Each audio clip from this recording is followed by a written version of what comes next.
On Thursday, March 13, 2025, Pope Francis celebrated his 12th anniversary as Pope. Here's a look back at his 12 years of pontificate. March 14th, the day after he begins his pontificate, Pope Francis returns to his hotel to personally pay his hotel bill and collect his luggage. March 28th, Pope Francis breaks with tradition, washes prisoners' feet in a youth detention center near Rome. July 8th, Pope Francis visits Italy's island of Lampedusa and meets with a group of 50 migrants, most of whom are young men from Somalia and Eritrea.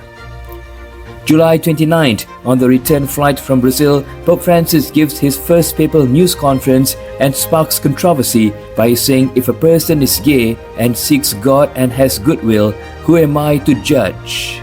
November 24th, Pope Francis publishes his first apostolic exhortation, Evangelii Gaudium, the joy of the gospel. February 22nd, Pope Francis holds his first papal consistory to appoint 19 new cardinals, including ones from countries in the developing world that have never previously been represented in the College of Cardinals, such as Haiti. March 22nd, Pope Francis creates the Pontifical Commission for the Protection of Minors. The commission works to protect the dignity of minors and vulnerable adults, such as the victims of sexual abuse. October 5th, the Synod on the Family begins. The bishops discuss a variety of concerns, including single-parent homes, cohabitation, homosexual adoption of children, and interreligious marriages. May 24th, to emphasize the Church's mission to combat global warming and care for the environment, Pope Francis publishes the encyclical Laudato Si, which urges people to take care of the environment and encourages political action to address climate problems. September 19th to 22nd, Pope Francis visits Cuba and meets with Fidel Castro in the first papal visit to the country since Pope John Paul II in 1998. December 8th, Pope Francis's Jubilee Year of Mercy begins. The year focuses on God's mercy and forgiveness and people's redemption from sin. March 19th, Pope Francis publishes the Apostolic Exhortation Amoris Laetitia, which discusses a wide variety of issues facing the modern family based on discussions from the two synods on the family. September 4th, the Pope canonizes Saint Teresa of Calcutta, who is also known as Mother Teresa. The saint, a nun from Albania, dedicated her life to missionary and charity work, primarily in India. May 12 to 13, in another papal trip, Francis travels to Fatima, Portugal, to visit the shrine of Our Lady of Fatima. May 13 marks the 100th anniversary of the first Marian apparition to 3 children in the city. November 19th, on the first ever World Day of the Poor, Pope Francis eats lunch with 4,000 poor and people in need in Rome. August 2nd, the Vatican formally revises number 2267 of the Catechism of the Catholic Church, which concerns the death penalty. The previous text suggested the death penalty could be permissible in certain circumstances, but the revision states that the death penalty is inadmissible.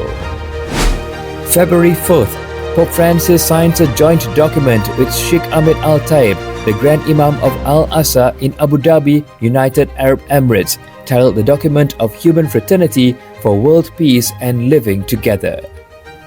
October 6th to 27th, the Church holds the Synod of Bishops for the Pan-Amazon region, which is also known as the Amazon Synod. The Synod is meant to present ways in which the Church can better evangelize the Amazon region, but leads to controversy when carved images of a pregnant Amazonian woman, referred to by the Pope as Pachamama, are used in several events and displayed in the Basilica near the Vatican. October 13th, St. John Henry Newman, an Anglican convert to Catholicism and a cardinal, is canonized by Pope Francis. Newman's writings inspired Catholic student associations and non-religious colleges and universities in the United States and other countries. March 15th, Pope Francis takes a walking pilgrimage in Rome to the Chapel of the Crucifix and prays for an end to the COVID-19 pandemic. The crucifix was carried through Rome during the plague of 1522. March 27th, Pope Francis gives an extraordinary Urbi et Orbi blessing in an empty and rain-covered St. Peter's Square, praying for the world during the coronavirus pandemic. March 5th to 8th, in his first papal trip since the start of the COVID-19 pandemic, Pope Francis becomes the first pope to visit Iraq. On his trip, he signs a joint statement with Grand Ayatollah Ali al-Sistani condemning extremism and promoting peace. July 4th, Pope Francis undergoes colon surgery for diverticulitis, a common condition in older people. July 16th, Pope Francis issues a motu proprio titled Traditionis Custodes. The document imposes heavy restrictions on the celebration of the traditional Latin Mass. March 19th, the Pope promulgates Predicate Evangelium, which reforms the Roman Curia. The reforms emphasize evangelization and establish more opportunities for the laity to be in leadership positions. May 5th, Pope Francis is seen in a wheelchair for the first time in public and begins to use one more frequently. March 29th to April 1st, Pope Francis is hospitalized for a respiratory infection. During his stay in Rome's Gemelli Hospital, he visits the pediatric cancer ward and baptizes a newborn baby. June 7th, the Vatican announces that Pope Francis will undergo abdominal surgery that afternoon under general anesthesia due to a hernia that is causing painful, recurring and worsening symptoms.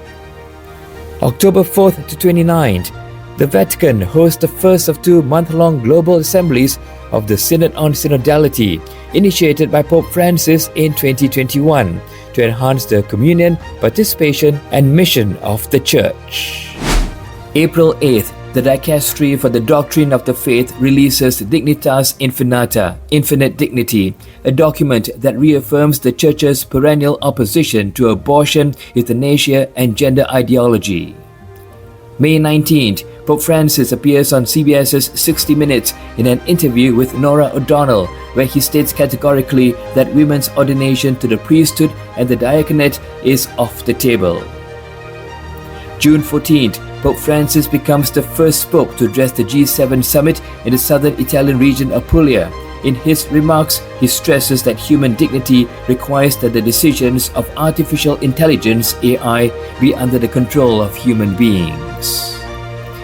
September 2nd to 13th, Pope Francis embarks on a 12-day trip of more than 20,000 miles over 7 flights through Asia and Oceania. The trip to Indonesia, Papua New Guinea, East Timor and Singapore is his most ambitious international trip yet and the longest of his pontificate.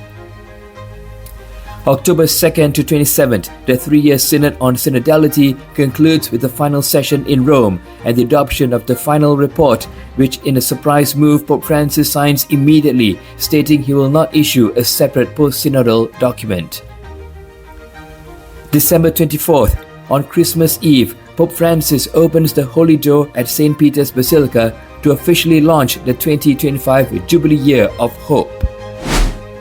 January 14th, Hope, Pope Francis' autobiography is released. The book marks the first time a pope has provided a first-person narration of the episodes that have marked his entire life, in this case from his childhood in Argentina in a family of Italian immigrants to becoming the successor of Saint Peter. February 14th, Pope Francis is hospitalized with bronchitis and later develops double pneumonia. March 13th, while still in Gemelli Hospital in Rome for treatment for respiratory illnesses, Pope Francis celebrates the 12th anniversary of his election to the papacy.